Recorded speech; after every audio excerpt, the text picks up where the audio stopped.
Customer itself. CJ Babu.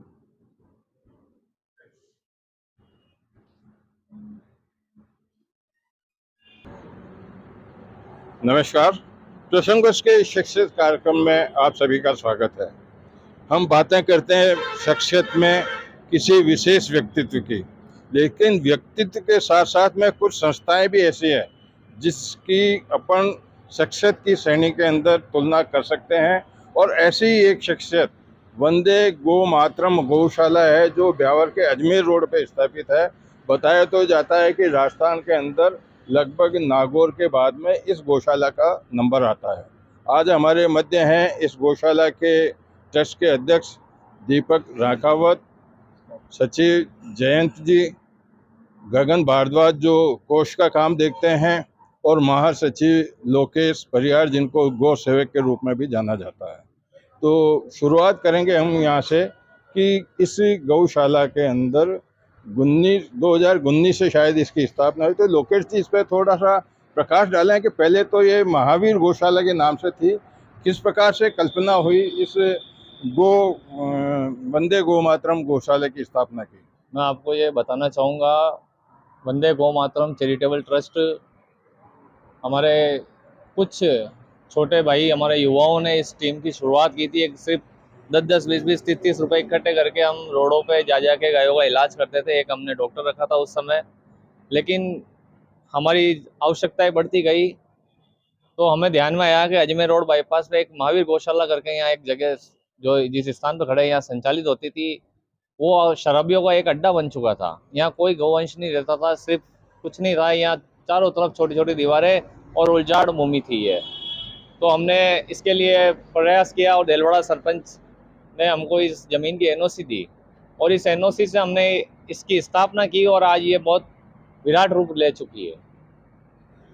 यहाँ मैंने देखा जो प्रवेश द्वार के पास में ही गौशालाओं के अलग अलग वर्ग बने हैं, अलग अलग वार्ड बने हैं, या गौशालाओं को अलग अलग रूप दिया हुआ है। तो मैं जानना चाहूँगा आपसे कि इन गौ माताओं को अलग अलग कंपार्टमेंट में कैसे रखा गया है। जैन जी, मैं देख रहा हूँ कि ये एक गाय है जिसके मुंह पर किस प्रकार का क्या है, तो इसका क्या उपचार नहीं हो पा रहा है इस गाय का? सर, ये शुरुआत दौर से 2019 से ये गौ माता बहुत छोटी सी बछड़ी थी। ये शहर के बीच में कुत्ते इनको नोच रहे थे। रात्रि में 11, साढ़े 11 बजे हमें सूचना मिली थी कि एक गौ माता का बच्चा है जिसको कुत्ते नोच रहे हैं। उसी समय हमारी एम्बुलेंस द्वारा इनको लाया गया रेस्क्यू करके, और शुरू से ट्रीटमेंट चल रहा है। लेकिन इनके जो नाक की नली है वो भी स्वान ने पूरी तरह से डैमेज कर दी थी, इसलिए ये घाव तो भर रहा है लेकिन बहुत धीरे धीरे भर रहा है। पहले काफी पूरा चेहरा ही खराब हुआ था, लेकिन आज काफी कवर है। बस ये ठीक धीरे धीरे होगा, लेकिन रहेगी यही स्थिति इनकी, क्योंकि सारा मांस वगैरह पूरा डैमेज हो चुका है।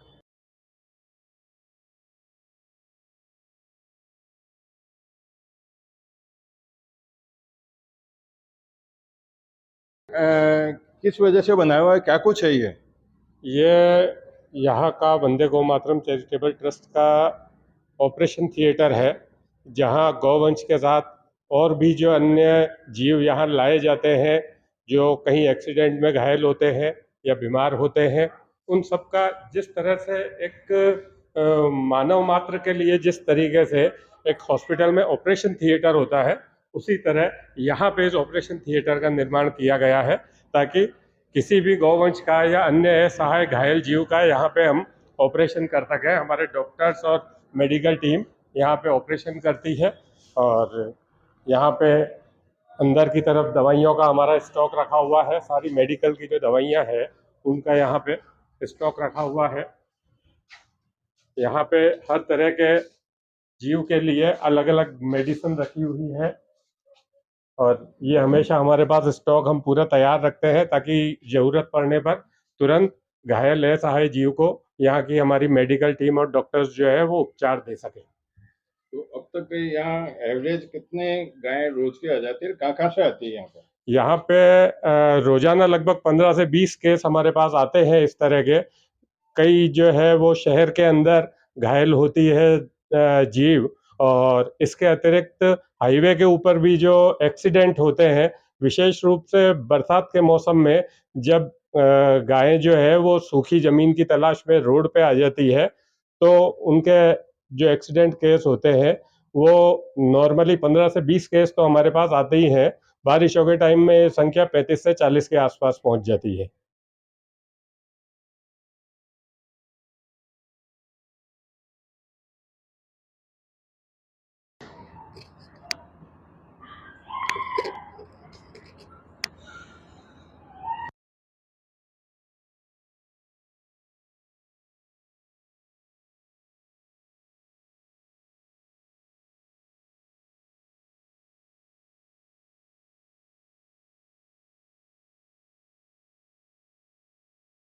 ये जानना चाहूँगा आपसे कि यहाँ गायों के लिए आपने अलग अलग जो एक कैंपस बनाए हुए हैं। शुरू में भी गायों का कैंपस था, बीच में भी मैंने देखा, फिर एक कैंपस ये जो और आया है यहाँ पर।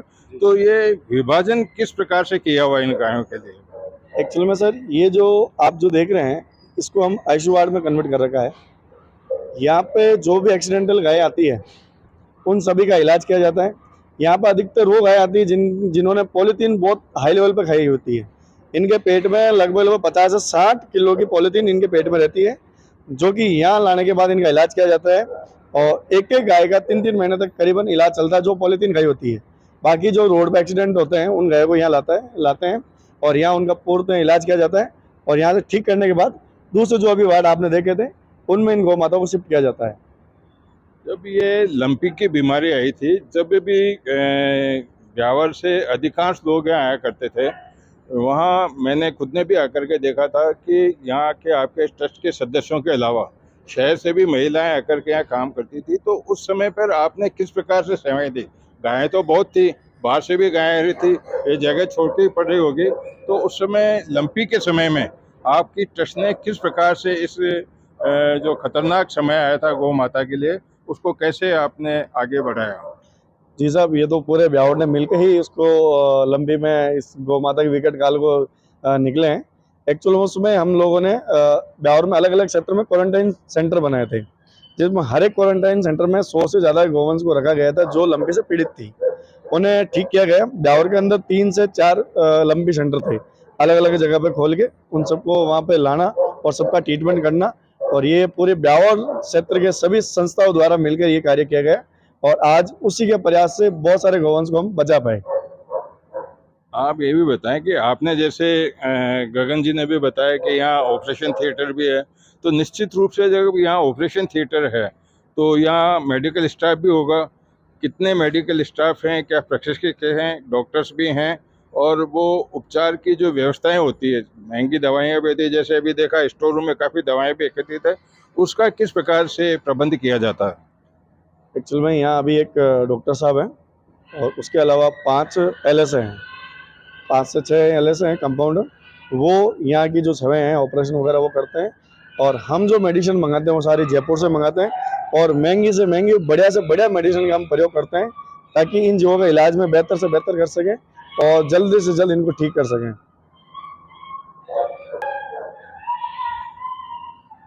आप एम्बुलेंस के बारे में बताएं, कहाँ से लाती है? वहाँ पे ये चीज़ उनको अभी आप एम्बुलेंस के बारे में बता दो, उनकी सारी बात वही चल रही है। हाँ मैडम, ये बता दो। हमारे साथ मौजूद हैं ट्रस्ट के सचिव जयंत जी। जयंत जी, ये जो देखा है यहाँ छोटे छोटे बछड़े हैं, बच्चे हैं, तो मैं ये जानना चाह रहा हूँ कि क्या जो आपके यहाँ पे गौ माताएं हैं, गौ माताएं क्या यहाँ दूध देते हैं? इनको जो दूध चाहिए वो छोटे छोटे बछड़ों को, वो उसकी व्यवस्था किस प्रकार से की जाती है?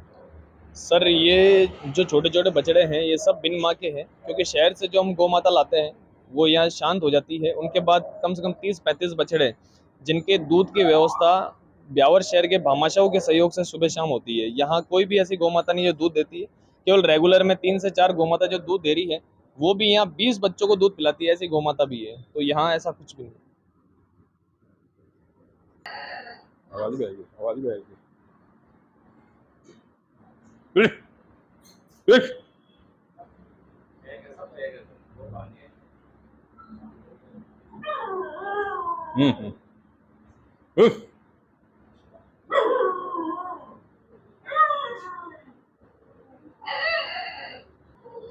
कहने को तो ये गौशाला है, लेकिन यहाँ गौशाला में कुत्तों का भी इलाज होता है, ऊँट का भी इलाज होता है, बिल्लियों का भी इलाज होता है, और सबसे बड़ी बात है पशुओं के लिए भी यहाँ अलग से जगह की हुई है। गगन जी, कुत्तों का ये है, तो आप बताइए कि कुत्तों को किस प्रकार की बीमारी होती है, किस प्रकार से इनका इलाज होता है? हमारे यहाँ पर ज़्यादातर जो श्वान के केस आते हैं उनमें या तो वो कैंसर से ग्रसित होते हैं और या दुर्घटनाग्रस्त होते हैं। तो इस तरह के जो भी श्वान यहाँ पे लाए जाते हैं उनका हम हमारी तरफ से पूर्ण प्रयास करते हैं कि अच्छे से अच्छा इलाज करें। यहाँ तक कि कई बार हमारे पास कुछ सुविधाएं जैसे एक्सरे की और टेस्टिंग की विशेष रूप से श्वान के लिए नहीं हो पाती है, तो हमने कई केस ऐसे भी हैं जो जयपुर और उदयपुर तक भी हमने यहाँ से भेजे हैं और उनका सफल इलाज कराया है।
कौन बताएंगे आप?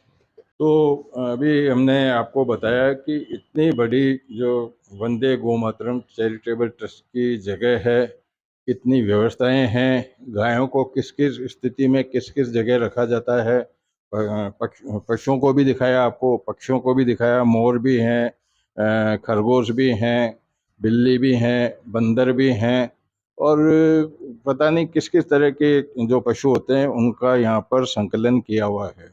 लेकिन एक बात है कि कोई भी काम करने के लिए धन के बिना कोई काम नहीं चल सकता। यहाँ कोषाध्यक्ष हैं गगन भारद्वाज।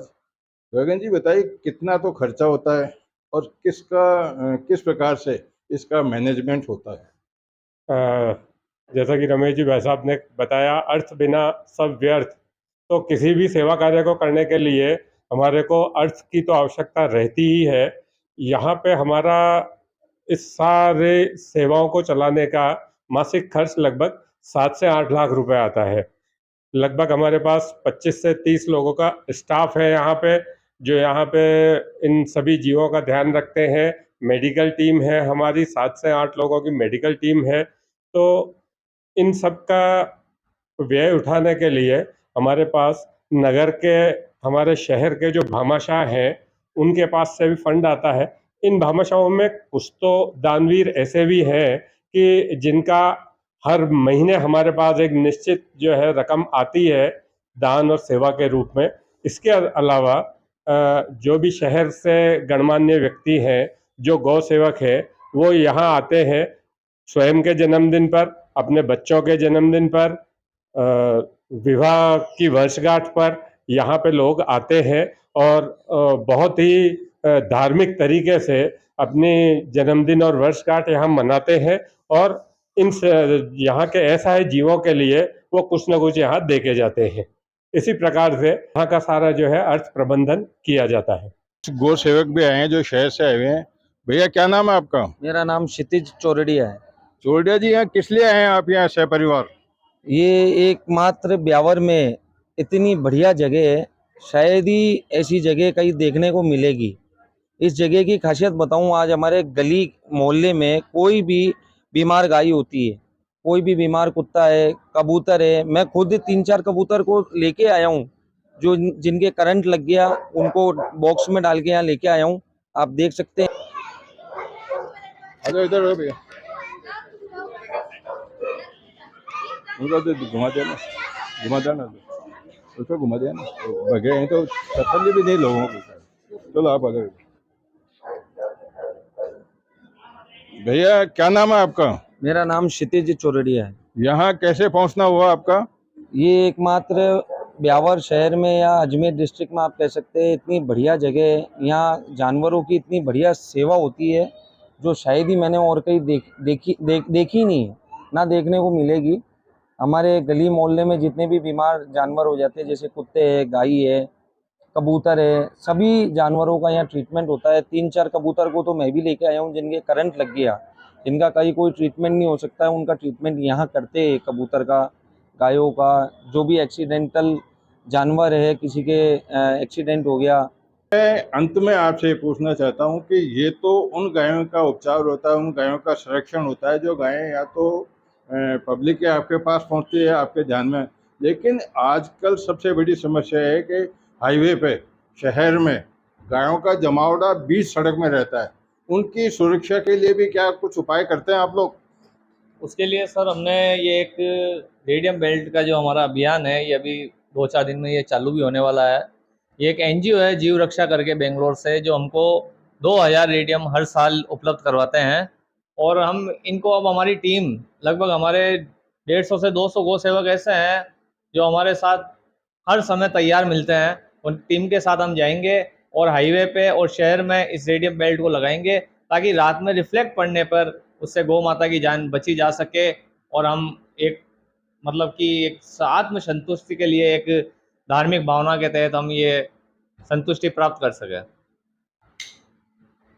तो आज में हमने आप किसी व्यक्ति विशेष की शख्सियत से नहीं, एक ऐसी संस्था से मिलाए हैं। मेरी नज़र में तो ये बहुत बड़ी शख्सियत है। आपकी नज़र में यह शख्सियत कैसी रही, उसके बारे में आपकी टिप्पणी अवश्य चाहूँगा। अगर आप मेरे इस शख्सियत कार्यक्रम से सहमत हैं तो आप बताइए कि इस प्रकार के आपके क्षेत्र में किसी तरह की कोई संस्थाएं हों तो उनको भी हम शख्सियत के माध्यम से लोगों के मध्य लाने की कोशिश करेंगे। नमस्कार। आज के शख्सियत कार्यक्रम को यहीं विराम देते हैं। कल प्रसंगवश कार्यक्रम में आपके सामने फिर उपस्थित होऊंगा। तब तक के लिए नमस्कार। जय गौ माता की। ये पूरी डॉक्टर टीम है भाई, एक गाय पे में 10 जने लगे हैं इसका ट्रीटमेंट, बार बार आएंगे। भी बताना चाह रहा हूँ कि एक गाय है, गाय को अभी डिलीवरी हुई है, डिलीवरी होने के बाद में इसको कोई प्रॉब्लम आ रही है, तो देखिए किस प्रकार से ये मशक्कत कर रहे हैं यहाँ पर इनके जितने भी हेल्थ वर्कर हैं, देखिए किस प्रकार से सब मिलकर के इस गाय की जान बचाने की कोशिश कर रहे हैं। इसी के मध्य में डॉक्टर विकास जो यहाँ देखते हैं पशुओं का इलाज करते हैं, वो भी हमारे मध्य में मौजूद है। डॉक्टर साहब क्या मामला है ये सर आज हमारे पास एक केस आया था, उसमें इसको था टोटल यूट्राइन प्रोलैप्स।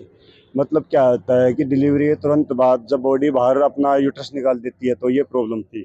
अब इसको 1 से 1.5 घंटा हो गया है, इसके ऊपर हम काम कर रहे हैं, बट ये अभी जा नहीं रहा क्योंकि जो ओनर है उसने इस पे बहुत सारी मेहनत करी है। ये पुराना 2 से 3 दिन पुराना केस था।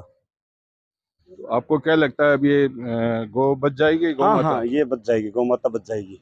ठीक, तो इसी तरह के यहाँ कई तरह के मामले आते रहते हैं। आप बताएं, मैं फिर वापस आपके पास में आऊँगा।